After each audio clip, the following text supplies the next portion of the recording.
Welcome to part 1 of our review of the greatest video game series of all time, Streets of Rage. Today we'll be playing it on our Sega Genesis 3, modded for S-Video and stereo sound. This is the Sega 6-pack, PAK, 6 games in 1. In addition to Streets of Rage, it has Golden Axe, Sonic 1, Revenge of Shinobi, Super Hang-On, and of course columns, because Sega tacks columns onto everything. Sega, stop trying to make columns happen. We also have the option to play it on the Wii Virtual Console, which looks and plays excellent if you don't mind the Wii Classic controller. You can even play it on Sonic's Ultimate Genesis Collection for the Xbox 360 and the PS3. Then of course there's the Retron 3, a new third-party system that plays NES, Super Nintendo, and Sega Genesis games. It'll play it perfectly, but the music comes out kinda distorted. So we're going with the original today. Well, the third version of the original. It doesn't work with the Game Genie, but it's compact and super cute. Versions of the game were also released on the Sega Master System and the Game Gear, so you can get your Streets of Rage action on the go. In 1991, Sega released Streets of Rage for the Genesis in response to Capcom's popular beat-em-up Final Fight, which was released exclusively on the Super Nintendo. But Streets of Rage is superior to Final Fight in many ways, not the least of which is the fact that the Super Nintendo version of Final Fight is a one-player game, whereas Streets of Rage allows for two-player co-op, and everyone knows that beat-em-ups are so much more fun with a friend. That's why I always play with him. That's right. Another way in which Streets of Rage is superior to Final Fight is the music. Composer Yuzo Koshiro really proved that the Genesis was capable of a richly layered soundtrack.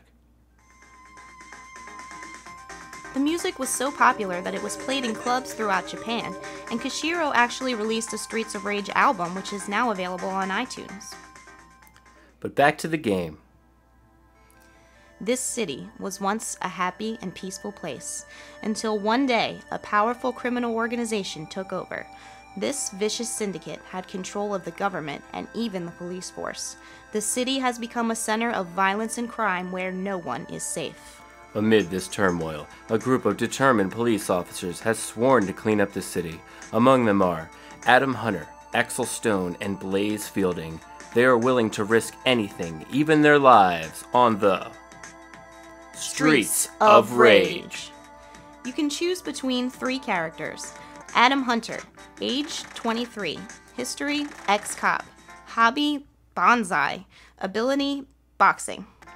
Blaze Fielding, age 21, history ex-cop, hobby lambada, ability judo. Axel Stone, age 22, history ex-cop, hobby video games, ability martial arts. Between Axel and Adam, I've got to go with Adam because he simply has better moves. Axel doesn't even have a jump kick, he just does this awkward jump knee thing. I, of course, will always choose Blaze, the best female video game character ever. Female characters in beat-em-ups, or any video games really, are usually the worst characters. Thrown in for eye candy or to make female gamers happy, they have limited moves and are weaker than the male characters. Not so with Blaze. She kicks just as much butt as the guys and does it all in a red miniskirt. Your basic moves are the standard punch with B, jump with C, and a combination of 2 for that beat-em-up staple, the jump kick.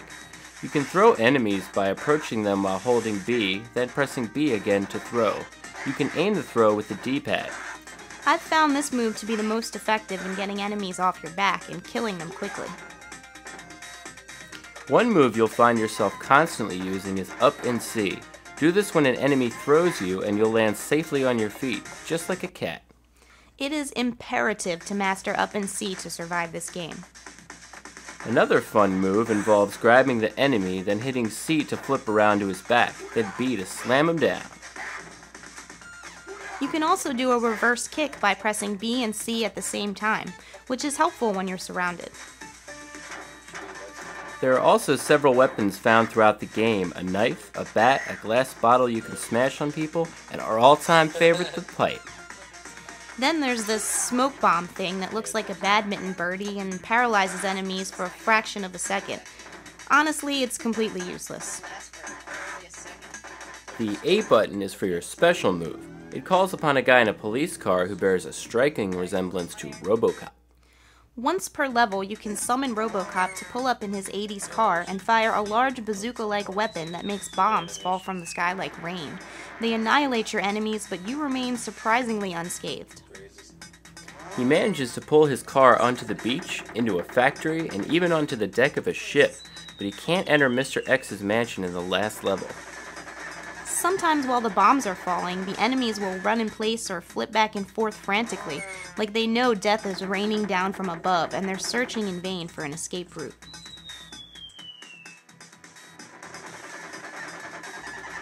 When you're on this unusually large sort of outdoor elevator, Robocop pulls up several blocks away, and his bombs take like 10 minutes to get to you. Meanwhile, across town. While he's very helpful in a jam, I have to wonder, why doesn't he ever get out of the car? And where is he the rest of the time while we're fighting off all these thugs? I mean, we could use the help all the time, not just once per level. An important thing to remember is to wait until both bosses are visible on the screen before you press A. Otherwise, only one boss or neither will be affected, and Robocop's efforts will be wasted. Resist the urge to press A as soon as you hear the boss music. You might even have to take a little damage while you're waiting for both bosses to appear. As for the enemies, you can't see their names like you can in later versions, so we just make up our own. You got the Egyptian hieroglyphic, The incorrectly colored Ninja Turtles, this fire-breathing fat guy that Chris likes to call Lunchbox for some reason, the man himself, Billy Idol, palette-swapped Blaze, jugglers who sometimes juggle, well, nothing. this guy I call Abracadabra because in later games he has this weird name I can't pronounce, Don't forget that dominatrix chick. and Wolverine. And where's Waldo, this guy with a boomerang and a very familiar looking red stripy shirt? You fight these colorful characters through 9 levels, each taking place in a different setting. You start out just walking down the street, of rage I guess, and you go onto the beach, a boat, some kind of factory, the obligatory elevator level, and finally Mr. X's mansion, where you inexplicably walk from right to left instead of the standard left to right. The graphics are pretty good for an early Genesis game, and the attention to detail is impeccable. Notice how the corners of this poster flap in the breeze, this paper floating by, the way the waves wash up on the beach and the litter in the sand, the reflections of the buildings on the water, and the way the background moves as the boat is rocked by the waves. The characters even fidget when you don't do anything for a minute. Adam waves his fist like he's practicing his boxing moves, and Blaze flips her hair. The variety of levels, enemies, and moves, combined with the rockin' soundtrack and appealing graphics, make for a near-perfect beat-em-up experience. However, the game is not without its flaws. One major problem that is present in all 3 Streets of Rage games is the damage between players. Too often when we're trying to fight the enemies, we hurt each other in the process. We've mastered the art of staying on the opposite sides of the screen to avoid this problem, but sometimes in the chaos we still end up damaging each other. The game also runs a little slow, especially compared to its Japanese counterpart Bare Knuckle, and it takes so long for the go sign to appear between screens that it looks like the game just froze. Then there's this factory level where you're fighting among conveyor belts and some sort of crushing mechanism like something out of a Konami game. The mechanism is so sensitive that you can get crushed without even touching it. Plus, these dominatrix chicks in black will fall to their knees and won't get up until you walk away from them, which makes for a frustrating fight. Get up! Get up already! The game's difficulty is legendary, especially in the longest hallway ever in Mr. X's mansion, where wave after wave of enemies are thrown at you, along with these room service trays that move on their own. But there are plenty of opportunities to pick up food like apples and mystery meat, and extra lives that are these adorable mini versions of the characters. Unlike in later games, extra lives always come in sets of 2 in a 2-player game, so you don't have to fight over them. While challenging, normal mode can be beaten with patience and practice. At the end of the game, you face the notorious Mr. X, a guy in a green business suit that looks like he bought it at Men's Warehouse. He's gonna like the way he looks, I guarantee it. He asks you if you want to join him, and for some reason the cursor defaults to yes, so I often end up selecting it by accident just trying to get the screen to advance.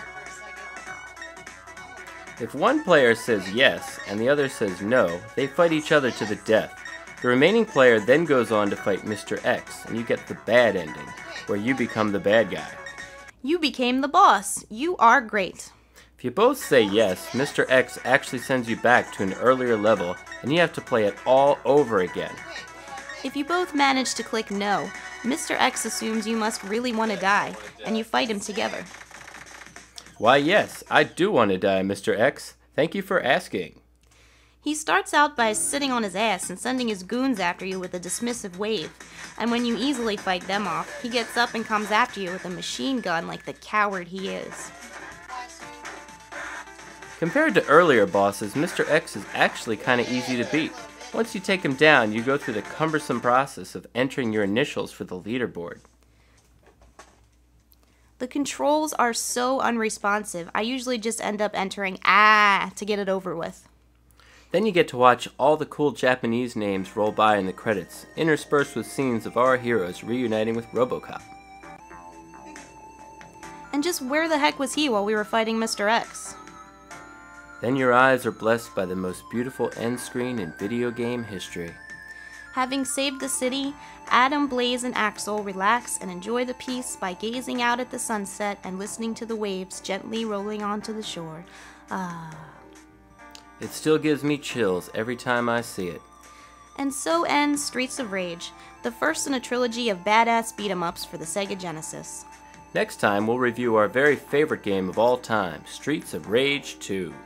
But now it's time to relax and gaze out at the sunset.